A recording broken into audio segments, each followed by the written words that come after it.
that were destroyed. Another 2 of the helicopters, as well as several ground vehicles, were damaged. No injuries were reported. An official from the Armory says they have no estimate of damages at this time. The governor, while expressing shock at the pile of debris where the Armory once stood, quickly put priorities in check.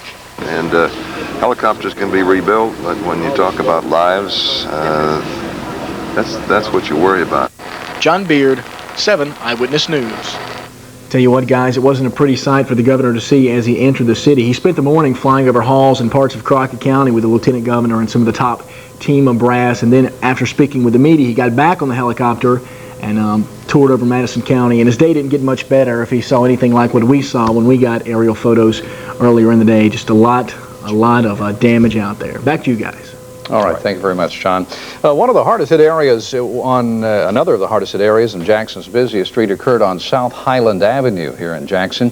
As you can see here, you can see the bent poles are broken down, and you can see the shopping center there in the area just off of South Highland that was completely demolished. That's the George E. Smith and Sons Funeral Home. You can see the inside of the kitchen area there of one of the shops located along the area down there on South Highland. It's been a place where a lot of people have been all day long. School bus garage saw buses broken, masses of wires ripped out of the power poles and the transformers all across the area. Currently, we're looking at some of the different things that we need to look at as far as real estate or rebuilding here. We don't know for sure, but hopefully we'll have some answers in the next day or so. With all the damages on South Highland, other businesses many say they plan to rebuild, though, due to the customer base there on South Highland. It was a busy day for a lot of the law enforcement agencies around the West Tennessee area, and certainly a very sad day for a lot of people here in the Jackson area. As a matter of fact, one of the hardest hit areas by the emergency shelter areas here, as you can see, the numbers are on the screen. The Jackson Civic Center is one of the emergency shelters that is open right now. The East Union Baptist Church is another, and there is also a phone number you can call if you need help from the American Red Cross here in Jackson. You can call the number that you see on your screen there. Jot that number down, 427-5543. 427-5543.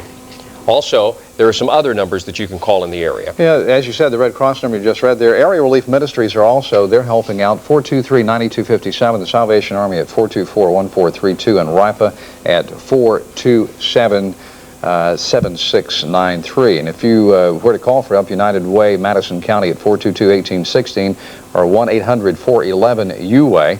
And if you would like to volunteer to help the city with all the problems, you can call 425-8545. Well, one of the hardest hit areas by the tornado was the Beach Bluff area, where many of the homes there were completely lost, and at least one life was lost in that area as well. Denise Strelzik was there and joins us now live from the Jackson Civic Center, where we were telling you that shelter is set up. Denise? Okay, thanks, Tom. Well, when the storm hit last night, we got several calls reporting tornado sightings around the area. One of the first places we'd heard there was extensive damage was the Beach Bluff area, and today we had the first chance to see just how powerful the force was that blew through there. When I found out, I couldn't believe it. I couldn't believe, you know, it's something, it's here and it's gone. I was just standing in the bedroom, and all of a sudden it sounded like a train coming, and we just didn't say nothing, just instantly jumped in the closet and covered our little boy up. The tornado that ripped through the area of Beach Bluff destroyed dozens of homes and claimed the life of at least one there. Several more now live to tell the tale, something no one thought would ever happen here in southwest Madison County. Now, we were sitting in there when we heard it coming, and a friend of ours called just right before it happened, and we heard the roaring right after hung the phone up. All you could hear was just an awful sound. I mean, it was the worst sound I don't never want to hear a sound again. Well, we've always talked about, you know, if a tornado had hit, to always go, you know, to the bathroom, you know, or inside the room. So that's when they all came here. All 6 family members gathered back here in the bathroom, covered under a quilt, and waited until the calm after the storm. And like she said, we were really doing some praying, and that's the only thing I believe that saved us. Now the family that's lived here for close to 2 decades says they've not even thought of what the next step is for them, but they're sure of one thing. And I tell you what, the hand, the good Lord's hand, Betty was with us. He saved us just by the look of this house. Well, I'll tell you what, here at the Civic Center, there has been quite an relief effort set up here. We have seen some people coming in to seek shelter and also to get some food. And I might add that there have been people coming here to drop off food and clothing. But we want to remind you that if you do feel so inclined to bring food or to provide food for some of the people who have been hit by this tornado, you're asked to contact one of the local relief area agencies like the Second Harvest Food Bank or the Salvation Army or, of course, the United Way, and make your donations through them because, of course, there isn't a whole lot of space here to store those kinds of things. Brad? You heard good stories of, I'm glad I'm alive. It was one of the most scariest things that's ever happened to me. What are folks saying there that are homeless? Well, we've heard quite a few stories today. Actually, it's amazing that after all that's happened, most people seem pretty calm about what they've gone through and very, very thankful, of course, that they're alive. Denise, one quick question here while we still have you here. Have you seen any other additional people coming in tonight as a result of last night's storms? Well, you know what? Actually, it's very quiet here right now, but after talking to some of the relief workers, we're told that a lot of people did leave during the day, but that they're expecting, of course, quite a few more people to come as the sun goes down and, of course, the night goes on. We'll see many more people coming here at the Civic Center. All right, Denise Strelzik reporting live from downtown Jackson. Brad? Well, residents of Jackson were at home winding down for the day when a sudden gush of strong winds took over the community. A tornado took residents by surprise when most people were settling down to eat dinner. Tiffany Carey was at one of the West Jackson areas today and tells us how residents were coping with the devastation. All is dark and everything is still, and that's when it happened. It only took 5 seconds, and then it was calmed down a little bit, and we came out and looked, and it was terrible.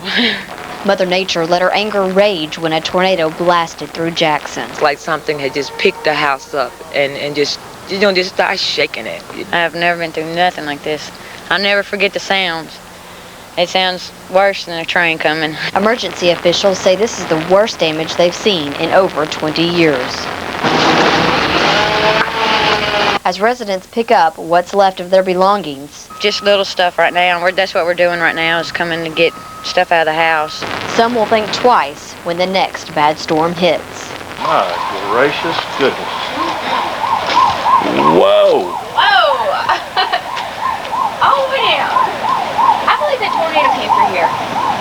That's pretty good wind. I was already afraid of storms. Now I'm definitely going to be scared anytime it lightnings outside. I won't be afraid, no, because I got faith. Tiffany Carey, 7 Eyewitness News. Tonight there is no word on the dollar amount of damage that was done, but residents say they are thankful to be alive and material items, as they say, can always be replaced. Well, the Red Cross, in cooperation with city county officials, have set up shelters for those affected by the storm. One shelter is located at the Civic Center, as we told you just a few minutes ago. Denise Strelzik is there, and the other is located at the East Union Baptist Church. If you need transportation, the Jackson chapter of the American Red Cross can help you. If you'll give them a call, they'll be more than happy to provide transportation to you. That number, 427-5543. Gary Pickens is in the AccuWeather Center. He's been a busy man today. He's been out on the streets talking with people about the weather devastation. And Gary, it's quite a sight, something I haven't seen in my 28, 29 years in the broadcast business. Well, same here, Tom. It's just been absolutely devastating to some of these people, and it's really strange when you see these folks walk around, particularly when they stand there and look at their entire home absolutely destroyed. There's just absolutely no look like that. And unfortunately, this very strong weather is the culprit in that. These severe thunderstorms spawned, as they often do, tornadoes. And the tornadoes that rolled through here certainly did their share of damage. It cooled off a little bit today in comparison to what it was Sunday.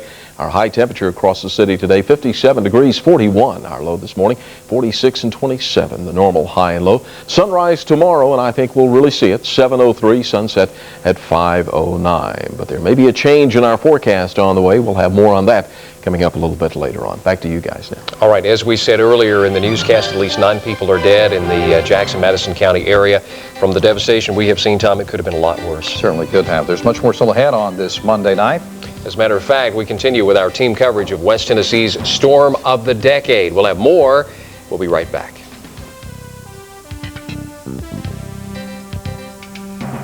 Send us story ideas or comments by email to 7news@WBBJ-TV.com.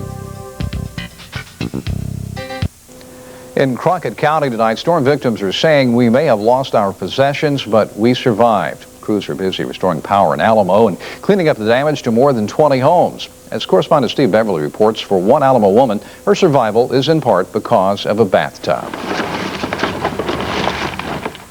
It's not quiet in Alamo today, but this isn't the worst of it. Believe it or not, this is what was one mobile home. Bridget Timms lived here. Her friend Russ Avery was visiting last night when the tornado struck. This is what's left of the bathtub where they huddled. And we were getting ready to leave to go to our sister's and open up the back door and look at just all back through there. You could see stuff in the air flying coming at us, and that's when I said that it's a tornado. For Bridget, this has been a day for people to show their love and support. We've had American Red Cross here helping me. We've had a lot of the rescue workers here from Crockett County, along with the police department and ambulance workers here last night that helped me. So it means a lot when you have a lot of family and friends that pull together. The path cut through from this storm and damaged about 24 homes in Alamo. It's a night that these people will not soon forget. Buddy and Peggy Simmons were inside their home when they heard the tornado coming. They've lost everything in possessions, but they're thankful that they are still here. But it happens so quick, it's overtime it starts. Today, Alamo as a town has rallied behind the Simmonses and offered plenty of comfort. Mostly their prayers. And they have given money. We've had some that's already given money. It will be weeks before this part of Crockett County returns to normal building-wise. But for the victims, this has been a normal day in Alamo because the people have shown how much they care. For 7 Eyewitness News in Crockett County, Steve Beverly reporting. About an hour from Jackson and Halls, a church congregation is surveying how to rebuild tonight, but the church members also consider themselves lucky they don't experience serious injuries during last night's tornado. Sanctuary, the First United Methodist Church in Halls, looks like an open-air amphitheater. The tornado ripped through the entire right side of the sanctuary. Ordinarily, the church's youth group would have been inside when the storm hit, but this pastor says other plans have the congregation counting its blessings. We had a couple of tragedies last week in our church family, so the youth decided to go to Jackson to the show yesterday afternoon. They were all over there, and so that worked out real well for our children here at church. If having that we'd have had with the youth and with our Sunday night worship service, probably 35 or 40 folks in the church. In addition to the church, a popular downtown barbecue restaurant, Pig and Out, has been destroyed. Much of downtown Halls has been ravaged. Power crews from Ripley and Gibson County are helping to restore electricity. As of 3 o'clock, a host of power lines were still down there. 2 Carroll County residents were injured during last night's storm. The 2 were in a double-wide trailer in McLemoresville. The workers say the mobile home was lifted off its foundation and its 2 occupants suffered severe injuries. The county also saw trees, limbs, and power lines downed by the powerful storm. Well, there has been no official estimates of the total amount of dollar damage from the storms, but emergency workers say 3 of last night's tornado victims in Tennessee were over 80 years old. The 3, all of them from Madison County, were a 90-year-old male, an 88, and an 81-year-old females. One of the others was a 9-year-old girl. The others were ages 29, 43, 41, and 72. 6 of them from Madison County, Hardeman, Lauderdale, and Henderson counties. Each one recorded a fatality. Well, Vice President Al Gore promises today that the Clinton administration will provide support and assistance to victims of the tornadoes that tore through his home state of Tennessee. To know that President Clinton has made it very clear that this administration is going to do everything we possibly can to help people get back on their feet as quickly as possible, to help the communities recover, and to help the families recover. Vice President Al Gore will visit the hardest hit areas tomorrow and will arrive at McKellar Sipes sometime tomorrow morning.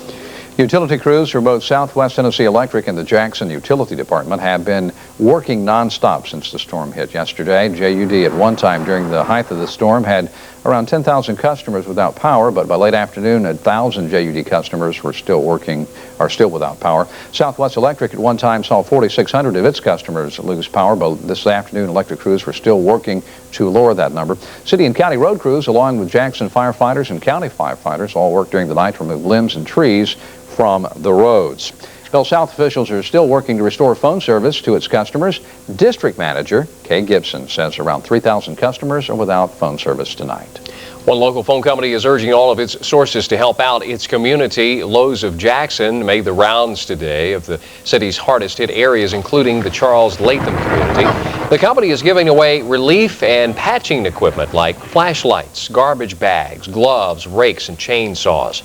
Richard Keller and his men began their rounds at 8 this morning, doing what he says is their part. We have a disaster response team in our general office that coordinates all this, so our vendor partners have gotten some of these things together, and they're sending it all in to us now to continue to distribute it. And we'll be here as long as the community needs us. Keller does ask that you not stop by Lowe's for supplies. They will continue to make their rounds to the areas hit hardest by the storms. Anytime in trouble around West Tennessee, the community always comes together, and this has been the example today. We have a list of numbers for storm victims to call who want assistance and need assistance. The local Red Cross number again is 427-5543. You can also contact the Jackson Area Relief Ministries at 423-9257. The Salvation Army can also help. That number is 424-1432. The Regional Interfaith Association, or RIFA number, is 427-7693. You can also contact the local United Way at 422-1816 or nationally at 1-800-411-UWAY. And anyone who would like to volunteer their time to help the storm victims, you can call the city at 425-8545. Well, because of the storm, we have some closings to tell you about tomorrow, some school closings around the West Tennessee area. You see those on the screen. All Jackson, Madison County schools will be closed tomorrow. There was lots of damage out in the south part of the area. As a matter of fact, lots of school buses were damaged as a result of the tornado that moved through the southern part where the depot is in South Jackson. Also, the closing tomorrow includes West Tennessee Business College. Trinity Christian Academy, which is located out in the Westover area, will be closed tomorrow. And the West Tennessee School for the Deaf will be closed. Also, Chester County schools will not have school tomorrow. A lot of folks are lucky and counting their blessings today. Certainly so. Well, still ahead, we have more coverage about the storm of the decade. And Gary Pickens will have a weather forecast that is in stark difference to yesterday's destructive weather. Looks like we could see a change in our forecast on the way. We'll have the latest for you coming up next.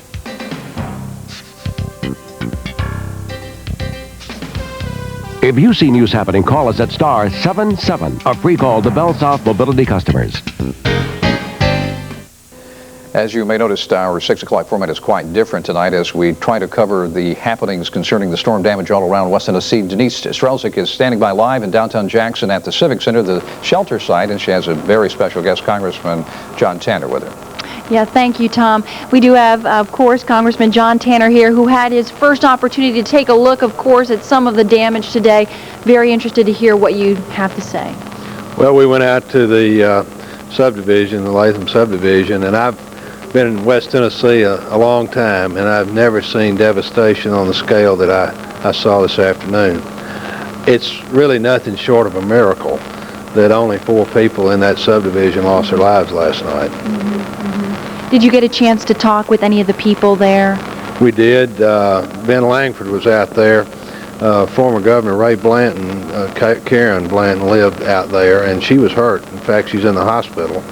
There were several people hurt, and I have seen a lot of devastation. I was in Sarajevo not long after the Serbs got through shelling it, and I can tell you, it didn't hold a candle to the amount of devastation that I saw. We went over to the shopping mall across the street from Southside High School and the funeral home.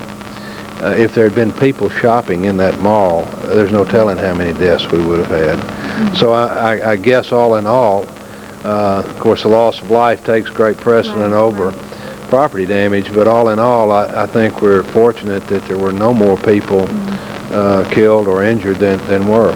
And we've heard a lot of comments like yours today about people being very fortunate. Let's get a little bit into the property damage, the money end of things. What might be available for some of the victims? Well, the FEMA team will be here tomorrow. I spoke to the Vice President on the phone about 4 o'clock this afternoon, and he'll be here tomorrow. The governor, I understand, has made the request to the federal government to be declared a disaster area. It will be pro forma, and I would hope by the end of the week there will be some assistance here for people in terms of small business loans. The SBA will be here, and others to assist folks who were wiped out, basically. The devastation is indescribable, and really I don't think television impacts you as much as one can gather standing there. I mean, everything's gone except the clothes on one's back. It really is. I've seen a lot of storm damage, but nothing like I saw today. So what will be the next step for you in order to help these people? Well, we'll tour again tomorrow with the Vice President and go back to Washington, and as soon as the governor's request gets there, I'm sure forthwith there'll be action taken on that, which will start the flow of help here from the agencies involved.